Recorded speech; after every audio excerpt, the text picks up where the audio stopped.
Welcome to Mike's apartment, where we explore drinks and have a little bit of comedy along the way. I am Mike. I'm your host. With me tonight is my co-host Thom. Thom, you excited for tonight? Yeah, we're going to be talking about something that I'm passionate about for the serious topic with like animals and stuff. And then a movie that I hadn't watched in a long time. So it was a good excuse to go back and rewatch it. I really enjoyed the series. Well, maybe not all of the movies in this series. Some are terrible. But but no, I'm looking forward to it tonight, the conversation. Oh, what sights we shall see tonight. Such, what is your pleasure, Mr. Thom? Well, as long as it doesn't involve chains and hooks in my flesh, I'm fine. Well, apparently that's all We're they going to be got. talking about Hellraiser. They're going to be talking primarily about the first Hellraiser movie. Yeah, Mike had there is the puzzle box made by the toy maker, who is a character, the and what it lament, does yeah, the is lament configuration or whatever, it lament. basically opens a portal. Well, we can get into it, but Yeah. we'll talk about that a little bit later. It's the Clive Barker was really creative with that series, but All right, so I guess the drink. Okay, getting back to the Mike's apartment stuff. Mike's yes, apartment tonight. We will be reviewing Black Box Cabernet. He got the big one. um, I went yeah. with the same size just so I Size didn't. size matters, Mike. Size matters. This is actually about the equivalent of three 750 milliliter bottles of wine. So, This and is I, the I equivalent of one three. and I'm What is this? oh no, that's less than about 100. 750 milliliter, isn't it? This is what does it say? Sorry, I need glasses or something. I don't know. It's something ounces. I can't tell you. Anyways, it's smaller. That's all I know. Yeah. But all right, well, hey, without further ado. Oh, one quick thing, just to jump into it right now. Also, if you like what you see tonight, subscribe. Don't be afraid. We don't bite very Yeah. hard. You can also like, Uh, the, dislike, share, comment, whatever you want. comment, yeah. Yeah, whatever you want to do with this, do it. Make suggestions. That's Well, we might coming up here since it's starting to get into the winter season. I think we should try a hot wine like the mulled wine with because you add like some citrus and other stuff to it and you heat up the wine and you also mentioned sake, which I've only had sake like once or twice in my life, so that would be kind of yep. kind of fun to try. But anyways, Yep. Anyways, let's without further smell. ado, oh yeah, you Smell. want to smell? Mm, It smells like that's pretty cab. good. Smells like It cab. it it smells like the rich aromas of dark fruit with lingering notes of berry. If I I'm, had to guess, if I had to read it off from a, if I had to read it from the back of the box, I would say it's it's not the back. something's lingering. That's all I know. All right, All right, here cheers. we go. Cheers.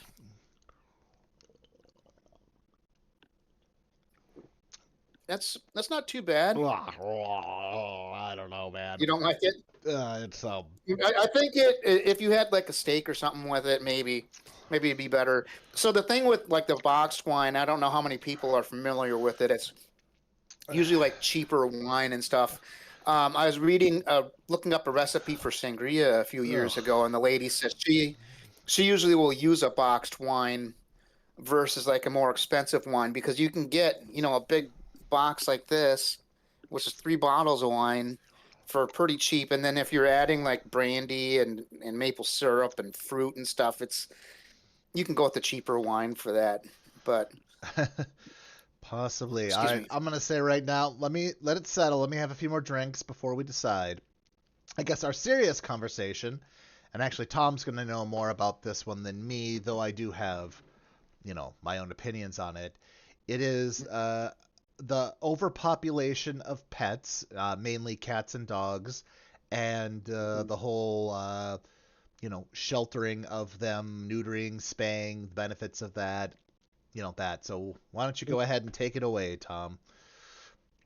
So the United States, I think, is one of I don't even know if there are any other countries that really do it as much as we do, like spaying and neutering the animals. But Canada, maybe, I don't know. I know, like in south of our border, in like Mexico and stuff, they don't. spay or neuter the dogs, and in a lot of European countries, they don't either. I guess what they think is that you're taking a part of the animal away, but the problem is if you're going to breed your dog, which some people, there's mixed, emotions people have about breeding dogs when we have, or cats, whatever, when we have so many already, and places are overflowing and they don't have room and they're turning dogs and other animals away. um, if you're not going to breed your dog, then if and you don't spay or neuter it, then they're at a higher risk for various forms of cancer, like testicular cancer in the males, and ovarian, whatever, I think, for the females, and a few other things. Also, I was reading that especially with, say, like a female, they go into heat once every 6 months, so about twice a year, and then the males, of course, they want to mate, but if they're not allowed to do what their body is telling them to do, that gets really confusing for them too, and it can cause behavioral issues. Male dogs can maybe be more aggressive. I'm assuming that female dogs have similar issues if they're not in an environment where the owners or their caretakers understand how to help them manage what they're going through. But it's just if you don't fix them, then you better make sure that they're getting some action once every 6 months. Otherwise, you're going to have other issues, including health issues. And then we have the problem of, oh, now we've got like another, however, 5 to 10 puppies, or I don't know how many. I don't know how big litters can get, but excuse me. Anyways, so but yeah, we're like one of the very few countries that actually actively spay and neuter our animals. The rescue organizations that I've worked with, we adopted a couple dogs from one, and then I fostered dogs and adopted Susie from this other one. And most shelters or rescue organizations will fix the animal, so then they're not able to reproduce. Um, but yeah, so yeah, there's other opinions. For me personally, I don't mind the idea of fixing the animal so they don't have more kittens or puppies. Although puppies and kittens are just so cute.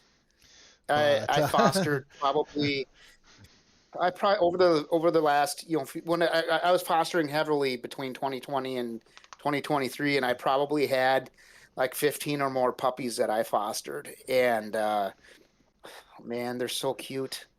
Even though they tore up my, I remember one day, it was towards the end of winter, and I was like, damn it, I don't care if it's cold outside, I'm putting shorts on, and I put shorts on and then sat down in my chair, and I had three puppies at the time, and they just tore across the room, climbed up my leg with their claws, ooh, and I have like an X-shaped scar on my knee from that event. oh, they didn't know better. But they were just too damn cute to get mad. Well, But I would say a couple other points too. Like, I shoot. think some people they'll humanize them. Oh yeah, Like for example, a female dog or cat is not gonna miss out on the pleasures or the experiences of being a mother. That's not something that relationship like isn't even like possible for them really. They can know each other and care about each other, but you know what? There's nothing they don't believe in concepts like incest and things like that. They will no, they will breed with their sisters, their mothers, their cousins. They have nothing to do with anything like that. They don't experience things like humans do. They don't have human relationships with each other. mm, They do have they have, social relationships, but they're not yeah, like romantic. They're not really sexual outside of instinct, whatever instinct is driving them. There's nothing else going on besides that. yeah, So don't humanize yeah. your pet because in some ways And they can't experience I, that. I mean, I don't know as much about cats, but I know, so like dogs are pack animals. I think we discussed this a couple times, maybe. I don't know if it's on any of these videos or not, but so dogs are pack animals, and they have like roles in the pack. Like you have the pack leader, or there can be more than one alpha, but there's usually only one pack leader. Then you have the middle of the pack. They're the more playful. Let's make sure everybody's getting along. And that's like my dog Susie. Hmm. And then Skeeter, my other dog, he's more back of the pack. They're the ones that they're not really playful. They'll kind of watch things and then alert the rest of the pack if there's a potential danger or something. Hey, there's somebody new coming, and they bark. It's not necessarily aggressive, but they'll bark and let you know. With cats, the one thing that I've heard with them is they're not a pack Yeah. animal. They can live by themselves. I mean, they can have cat friends. We had two stray cats when I was a kid growing up, but we were in Casper, Wyoming, and we were staying with my grandparents. They had like 20 acres of like kind of like dirt and like some clumps of grass with two ponds on it. And so I was like the kid from Old Yeller coming home with like lizards and stuff in my pocket and catching other animals. But we had these two stray cats. One was feral, but I was starting to get its trust before we finally moved into the city. And then the other one was actually toilet trained. We didn't know until we brought it inside once and went to the bathroom in the toilet, but it didn't flush. So Damn it. somebody failed there. But anyways, they worked together. We would watch them. Like one would sneak up behind like a bird up in a tree, bat it down out of the tree, and then the other one on the ground would pounce on it, and then they would share it. So cats can work together, but That's not they typical. They often or I think hunting is yeah, usually, yeah, yeah, usually hunting is a solitary. solitary. Yeah, that's usually a thing, Yeah. and that's what it comes back down to. For dogs, Mm, it's almost never solitary. I mean, I guess it's possible, mm, but they almost always hunt as a pack.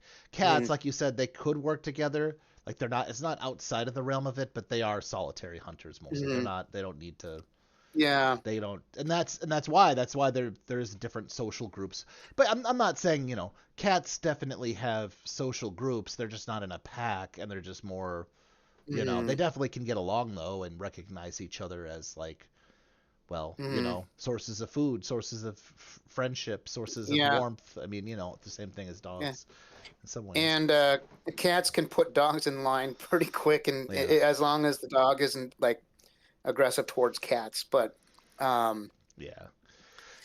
but anyways, yeah. So like the problem, like say in like so like Mexico or I have some friends from India. One of them, she's like scared to death of dogs because she had a bad experience with street dogs when she was younger, and but I think she really wants to get over that fear. But she did share some pictures, I think, on Facebook and Instagram a couple years ago where she and her husband were out walking on the beach. I don't know if they were in Goa, India, or where they were at, but and there were these street dogs that just kind of accepted the two of them into their pack, and then chased off other dogs that were not being polite to them.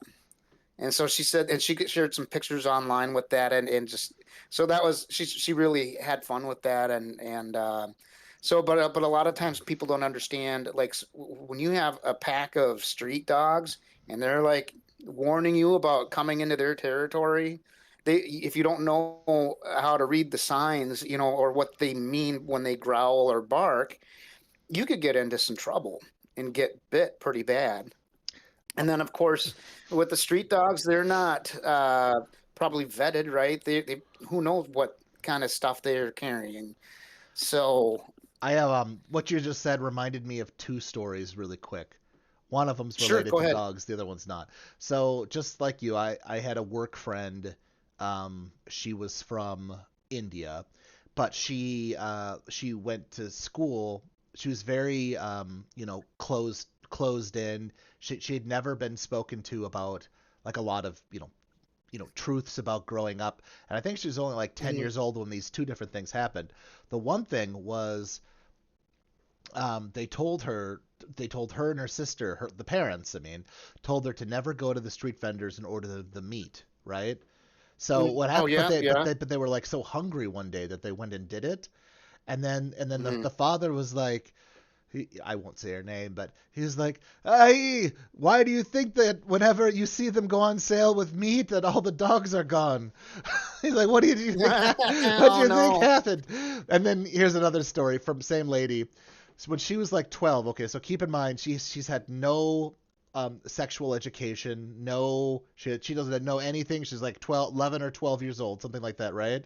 And these Mhm. apparently in India, it's not just the dogs that wander around, monkeys do too in some areas. And Oh, okay. you're not supposed to touch the monkeys or interact with them, right? So Mhm. her first time, apparently we're more than 7 minutes in, so I think it's okay. One of the monkeys, I guess, had sex with one of the other monkeys, and she told me it In was front of her. in front of her and her sister, and she that was her first. Oh man. She didn't know what it was at all. She's like, "Oh, he's hurting the other one," and she told me it was like the most ridiculously sized dick like ever. Like the monkey Oh was no. hung like a monkey, I guess. I don't know, but yeah, no, they Wow. both screamed and ran away, and then the parents had to. That was her first. That's Had how to she. tell him. Yeah, 'cause she went to a very Christian like type school, and they didn't Yeah. teach things Okay. like that. So she was like they were both horrified. Well, how I did you guess. find out about sex? You know, I think my parents just told me one day. I don't think, and I think I Yeah. was about that same. I was probably around that same age.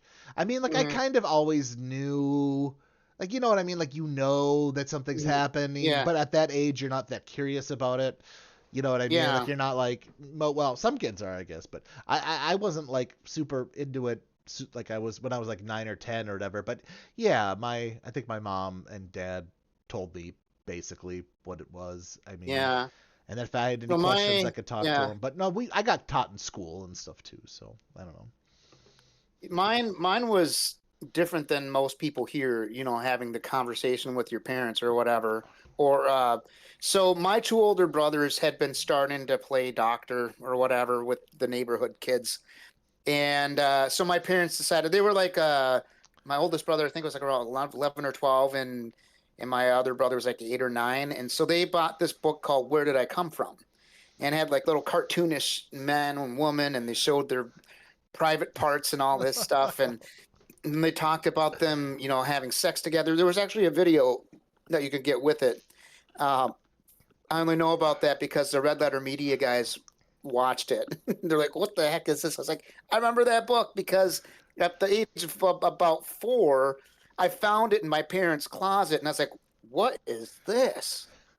What?" And I had no idea what I was looking at because I couldn't read, and it's just, but I had these pictures, and then my parents found that I found the book, and then they thought I understood what was going on in the book, and so I never had the sex talk with my parents. So I got more details when I got into health, in high school and stuff. It is But it is I interesting. knew like the basic like street talk stuff that Yeah. whatever. But no, back to the animals The though. dogs, yeah, they don't That's a understand crazy it. Yeah, story. they don't. Yeah, No. I just thought of it because yeah, she was from India, and yeah, she shared those two stories with me. She actually Oh. got married to an American guy, but I think they're divorced now. So oh, No. I have not kept track with either of them over the years. But How dare you? You're such a terrible friend to uh, our international friends. I know. Well, actually, she lived here. I don't know where she ended up. I don't know if she ever moved back there or if she's still here. Hmm. Honestly, I have no idea what happened to her. But um, long story short, yeah, I guess the whole point behind it is, animals don't understand those things. So the thing is, there's no, like you said, there's tremendous health benefits to getting neutered or spayed. And yeah. It helps your pet. Your pet will live longer, have a healthier life.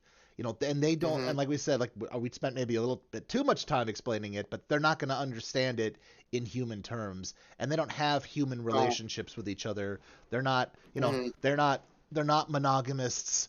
They're not, No. they're not, well, one dog male and one dog female are not going to be together for the rest of Mhm. their lives unless you engineer that into Well, happening. So, I yeah, mean, well, no, wolves mate for life, don't they? I don't know, but I don't know. Wolves are a different. lot different than Yeah. your average dog. Yeah, So you can't just they're domesticate them. yeah. I mean, there I are people that have wolves or half wolves, and it's a completely different animal. But the what was I gonna say?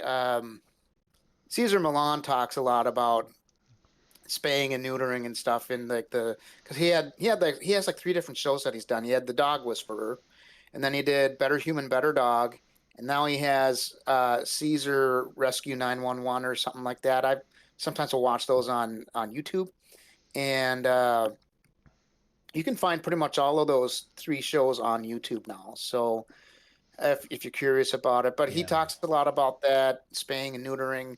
Also, the one of the main problems, 95 to 99% of the time, I think, when he goes into a situation where the dog is misbehaving, maybe it's overexcited and bouncing around, breaking things, chewing up toys or sofas or whatever, or maybe they're showing aggression.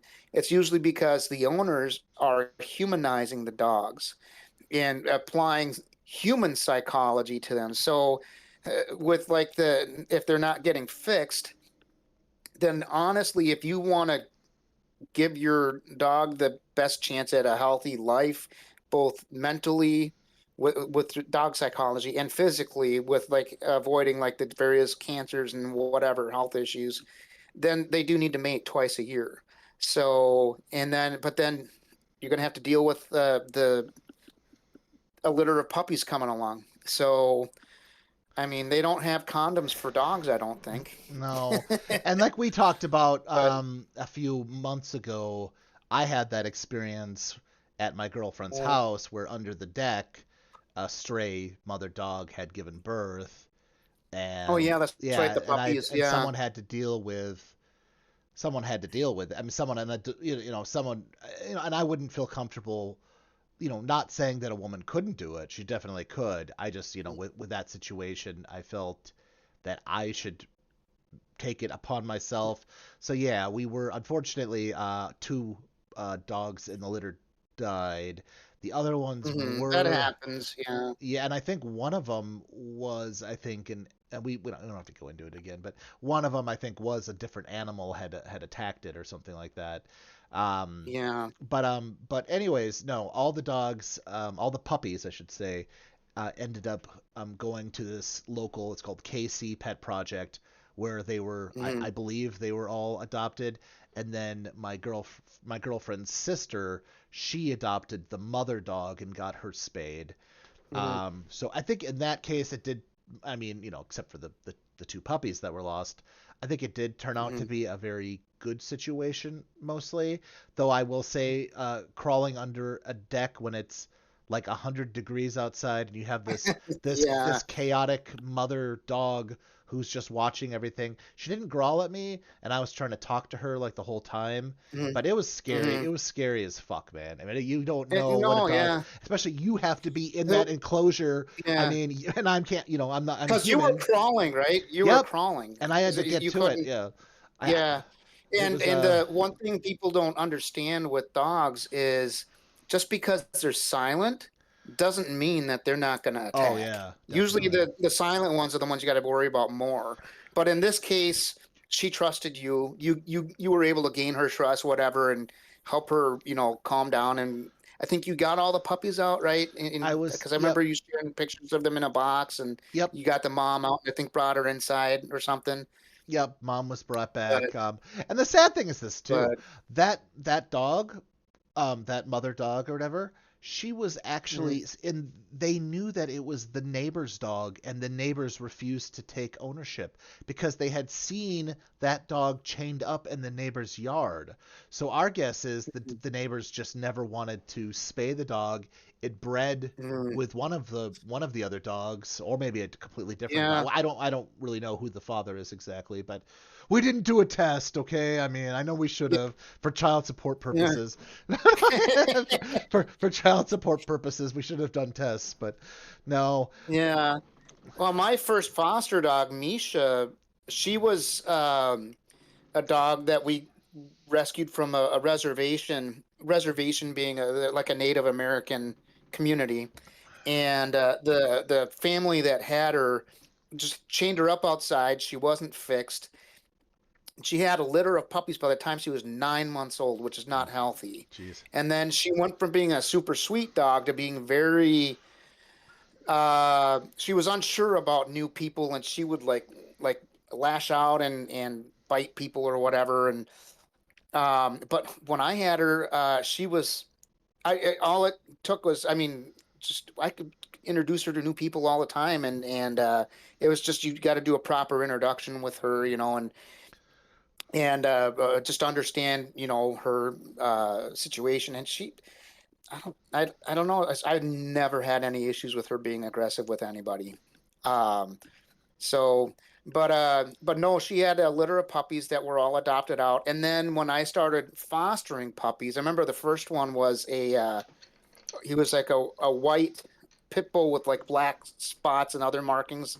It's the cutest dog. I actually have a video on my YouTube channel. I gave him a bath, and then Misha, my other foster dog, her mother instincts kicked in, and she gave him another bath as I was trying to, dry him off and stuff. And Oh. and but and then when I would get other puppies, she was good about playing with them, teaching them how to, proper social skills. I remember one time I was supposed to take two puppies from a litter, but another foster wasn't able to take her two puppies until that Sunday night, and it was Friday afternoon. So they asked me if I would take the other two just for the weekend. And then when the other foster came to pick up her puppies, all four puppies were just kind of going nuts, like encircling us and going jumping up, and Misha like corrected Oh. one of them. She like nipped at it and went "Arr, arr, arr," and like made a huge fuss, but all she did was Oh. correct it the way a mama would do. And so she was very helpful for me when I had puppies. And because I think Susie has similar instincts, because there have been a couple times I've watched episodes of The Dog Whisperer or whatever show it was, where he had puppies, and she'll ignore like the dogs growling and barking and going nuts, but puppies, she'll get up and go up to the TV and be like, how do I get to those? Oh But man. anyways, we're going kind of long, I think, on this subject, but we Sure. could I probably guess go another 4 hours, but well, just to kind of wrap it up then, I would just say overall, you want our opinions, definitely neuter and or spay your dogs. It's going to be healthier for everyone.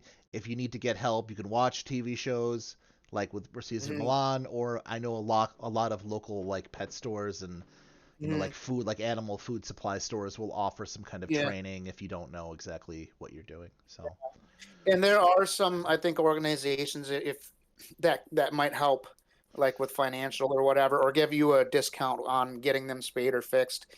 Um, so check with like your local rescue organizations. They can provide a lot of good information. Yeah, you got to be careful too, though. Some rescue organizations are not above board, meaning they can be dishonest with things. But for the most part, the rescues that I've worked with have been great. Um, when I say the rescues I've worked with, that's just two. But so but um so all right. or your local animal shelter, yeah. But anyways, go ahead. I was just gonna say, all right, so let's get to the meat of it. All right, so 10 is ambrosia. It's food of the gods. It's the best drink you've ever had. 0 is shit. It's shit of the gods. Worst you've ever had. Where are you at, Tom, with this? You know, um, I think If you say I was going to go 4, with I was going to go with a three, but I think it's not quite as good as most of the cabs I've had. So I might say 2.75. It's as you can see, this is my third glass. It is drinkable, but it's not. It's probably be better if I was pairing it with like maybe a good cigar or a steak or something. But or making a sangria with it would be maybe be good too. But I yeah, think 2.75. I'd say 2.5 for me. I think I agree with the sangria part, like mixing it or doing something with it would be better. I don't think I Mhm. would Or waste cooking with like it. I Yeah. wouldn't waste a good steak though with this. I would get a bottle of wine. I mean, I would Yeah. actually. I don't know. Let me see. Hold on. Well, Hold on. What do you think? What do you think? that's not a magic 8 ball, Mike. Oh my God. Ah! No, I'm just kidding. All right. Oh my God, Mike, the wall behind you is opening up into that other dimension. Take me. Hook me up. Take me. I wanna. Show me the sights Yes, yes. Show me that are this. so amazing. It'll be worth being All hooked up like a fish. So, So, yeah, so we're gonna talk about Hellraiser now, right? So now, yeah. I think you know more about the movies than I do, just because it's been so long since I've seen them. I was looking up some basic synopses to share with a couple friends that I was telling we were going to be doing a video on this. And but what is the basic premise of the Hellraiser saga? Well, there are creatures called Cenobites. Mostly you'd consider them demons, but they also go by, some would also refer to them as angels. Apparently, they are experience seekers. It's whether they're pleasure Mm, or pain, they travel around, experience it. I think later on you find out. One of the major character, one the major Cenobite that almost everyone knows is Pinhead, known by his shaved mm. head and the little nails that he has sticking out of all of the aspects of his head. Similar to like acupuncture, Yeah, as but I if think her they're head. supposed to be spikes or nails or something. Yeah, So, yeah. And this little box here, this is all part of the puzzle too, called the lament or lament configuration. It basically, mhm. this is a It's a, prop. It doesn't actually open yeah, up it's or a puzzle anything. box. But yeah, you would open it Yeah. up and that kind of control. I don't know. Kirsty was able to do different things with it. It seems to that there's not like a lot of internal logic in terms of how it Mhm. works. When some people use it, they can use it as a weapon against the Cenobites. When other people use it, it's the opening to their own doom, basically. Yeah. I will say, here's another thing too that I thought is funny. They talk about that it's pleasure and pain, but you never really see the pleasure parts. Just to be honest here, whatever they're doing, they're always attacking someone and bringing them pain. There's not really Yeah. there's a few like weird like sexual scenes but I'm not sure that Mm. those pleasures are related to the box or not, or they just happen to be No. happening. So it doesn't really seem We're like a gonna very be winning thing yeah. about it. I don't know, but that's We're gonna be basically it. talking primarily the first movie, right? Yeah, But sure. because I wasn't able to rewatch the others. But the puzzle box though, it was commissioned, I think, from there was a toy maker, was it I don't know, it was 1800s or whatever, that was commissioned to make this box, and he did it. And then I think throughout the movies, they maybe they don't necessarily do this so much in like the first movie, and but I remember a few of the movies they kind of talked about the toy maker's bloodline, especially at probably the Bloodlines movie that a lot of people complain about. That's the Hellraiser in space Mm. movie. But but anyways, but yeah, no. So it was a box that was made by a toy maker that has exchanged hands over the years. In the first movie, Hellraiser, um, there's this guy named Frank Yep, Frank. who got the box, and he opened it, and then at the beginning of the movie these chains with like hooks shoot out from the walls and like hook into his body in different spots and tear him apart. Hmm. And then fast forward, I don't know how long, it was a year later or whatever. Frank's brother, I can't remember his name or his wife's name, they move into Frank's old house, and the wife, who actually had an affair with Frank when he was alive, of course, when he was alive, she spilled some like his blood or whatever in up in the room where he was torn apart, where he opened the puzzle box, and that kind of allowed him to start to reform. And then throughout the movie, he had talks the wife into luring men to come into the house, under sexual pretenses or whatever, and then he just absorbs their blood, and then he kind of regains his body, and then at the end, some weird crap happens. I don't know. Do we Well, want to spoil anything? I don't know that there's too much of a spoiler, anyways. But I will say this: Yeah. the guy, not Frank, the main father guy. The husband? Yeah, Yeah. the actor's name is Andrew Robinson, and he is in the very well, maybe not quasi famous Star Trek Deep Space Nine. He played Garrick, the Cardassian character, who's Oh, a major okay. character in that show, which is also funny because in the third one, they have what's her name? Is it God? Is it J? I don't remember the actress's name. Anyways, the character's name is Dax, and Dax is the main character in Okay. the third. So yeah, you have some people who got their start in Hellraiser and then went Uh, on to go do other yeah. things. How many actors I know, from various franchises have showed up on? I I mean, know. Kane Hodder was in DS9 too, I think. But anyways, Kane Hodder was played Jason. He was like the most famous actor, Oh, I think, to play oh, Jason yeah. in Friday the 13th. But anyways, back to the first movie. So you have the husband and wife. Now the husband has a daughter named Kirsty, Yep. and I think he had her mom isn't the wife. Past, I think yeah, that's she her was her mom. stepdaughter. Yeah, stepmom, stepdaughter So, relationship. but But she's not staying with them, if I remember correctly. yep. She was staying. Was it with a friend or something? No, she had her own And room. I then think she just had she had her her own own room. place. Yeah, Okay, or whatever. But but she kind of stumbles on um, one of the last guys that the mom the wife whatever had brought for Frank, and she's like up there, and he like the guy like he's like all covered in blood, is he's got holes in his neck and whatever, and he like kind of comes out and says help me whatever, and Kirsty's like oh what's going on, and then Uncle Frank comes out wearing like a sports coat or a nice white shirt and pants, what, and it's all covered in blood because he doesn't have any skin, and you so it's know, just like his muscular whatever, and why he's like, did "Hey, Frank? it's me, Uncle Frank." Why didn't Frank observe laundry practices? Why would you purposefully get your nice clothes all bloody? You're just gonna have to send him to the laundromat, I guess. And I don't think they were even his; it was his brothers. I mean, he's not He just wanted some being clothes very on. respectful, Yeah, I know. Poor but guy.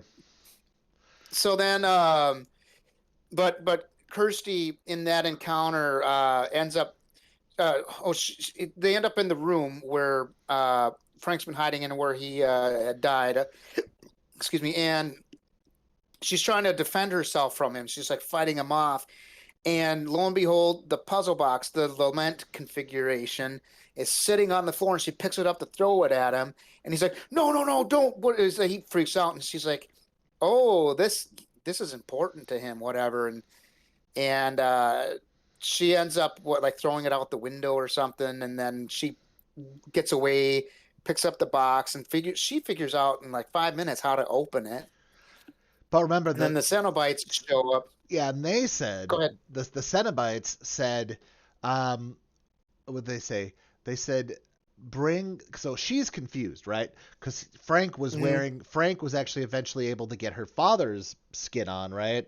So she Mm-hmm. thinks her dad. Well, Frank is wearing the skin of the father, and that thing that was in there was what was left of her father, but she thinks it's Frank. Mm-hmm. So the Cenobites, Mm-hmm. and of course they don't. They obviously don't honor their agreement, but they say all we want is what is in that room, and she thinks that's her dad. Had she Or known it was who did Frank. this? Yeah, yeah, Yeah. yeah. And so we just want to know who, Well, whatever. But but but they don't keep their word. Obviously, they end up. but yeah, rewind though. What happened? So she had opened the box or what the puzzle box, and then passed out. And these people find her, take her to the hospital. Then she has encounters with the Cenobites, and then she's like, "Wait a minute, wait a minute." Uh, I'm trying to remember exactly how the logic went, but she's like, yeah, "My uncle Frank opened this, I think, and he got away." And they're like, "No one gets away, no one escapes." And they're like, "If you can get him to admit that he got out or whatever, then we will take him instead of taking you to show you the sights, um, But the glorious sights, or whatever they call it." But anyway, so that's yeah. what she's trying to do, is get him to confess or whatever, and he eventually does, and then like you said, they go after her anyways, and she figures out how to use the puzzle box to get away. But Yeah, it was like every configuration was able to hurt them. I mm, like, personally, I mean, everyone loves Pinhead. I liked that two mhm. person, that dog thing that was ridden by this other thing, and they're, you Yeah, it know looked what I'm like kind of talking like a about? scorpion tail or Yeah, something. Like but there's like a face on top though, and a face on the bottom. mhm. I like that one. That was especially my it, favorite. that was the one that she was fighting at the end to try to get the puzzle box because she Yeah, dropped it, and it's like it's trying to grab the snap puzzle at her. box. Yeah. She's trying to grab, and they're going like this, But you whatever. know what would be really But funny if the Cenobite who wears the kind of the pudgier one who kind of had the sunglasses on, the glasses, yeah, yeah, and and when it's his just eyes were stitched yeah. shut. But wouldn't it be cool if he would have just like picked up a uh like a trumpet or something or something and just started playing this musical instrument? Like jazz. Yeah, to do something. I don't know, I now like correct me if I'm wrong, but a saxophone maybe. I don't know. were, weren't weren't like the humanoid looking ones, not the dog thing. Yeah, Weren't they originally like humans? I And know then Pinhead was for sure.